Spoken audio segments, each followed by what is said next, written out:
And just to give you a little bit more stories to show you that they know exactly what they're doing when they're creating order out of chaos, now the CIA chief has come out to say the Islamic State is working to send operatives to the West, and they might be exploiting the immigration issue. Duh. We've been telling you that for quite some time. So this is CIA Director John Brennan told Congress that state militants are training and attempting to deploy operatives for further attacks on the West. They'll rely more on guerrilla-style tactics to compensate for their territorial losses.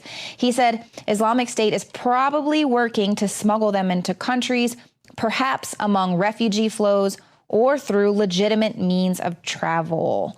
So, of course, that means they're going to be tightening security, looking for these so-called lone wolves and things to be springing up in the West, knowing that they're being shipped in, knowing that they're already coming across the border, knowing that they're going to be exploiting the refugee crisis. But are they doing anything about that? No. 441 Syrian refugees have been admitted to the U.S. since the Orlando attacks. It hasn't even been a week. So that's nearly 500 people. Imagine how many people have been coming in the weeks prior to this. Dozens of those Syrian refugees have been sent to Florida. And according to a new polling data from Reuters, it shows that support for a temporary ban on any Muslim entering the United States there's a surge in the amount of likely voters who are actually beginning to support this temporary ban, because people can see, no, this is not racist and it's not political incorrectness. We need to start taking care of our own country and considering what we're doing when we are bombing up all of these other countries out there that are turning against the West and then bringing these people in who hate us. It's ridiculous.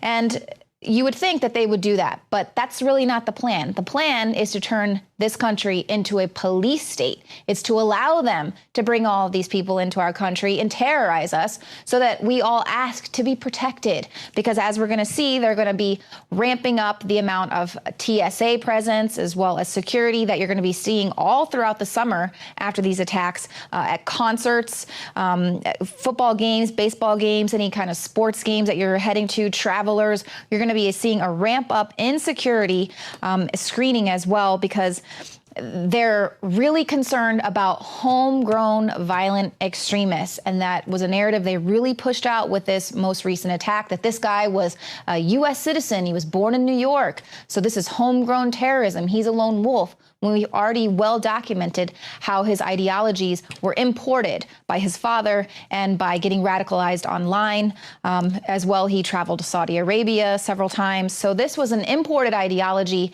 but we're going to be seeing a lot more of that happening in the future. But they're going to police all of us because of political correctness. And they're really talking about the fact that this environment, even with where we can clearly see what's happening, they're particularly concerned about homegrown violent extremists, including and really concerning right-wing extremists. So what do they want to do? Tell us to give up our guns. This is Jay Johnson. Matt Drudge tweeted out earlier. He said, you know what? Give up your guns first, buddy.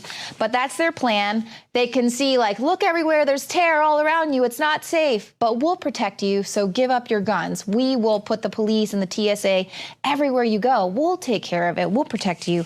You don't need to protect yourself. And we're really seeing a doubling. It's like insanity. Coming up later in the show, and I'll be talking with David Knight about what's going on in Venezuela as a perfect example of why we need to not listen to this government when they tell us that everything's going to be fine as long as we give them all of our guns. They'll create peace. They'll take care of us. That is a huge trick. It's a trap, and we cannot fall victim to it.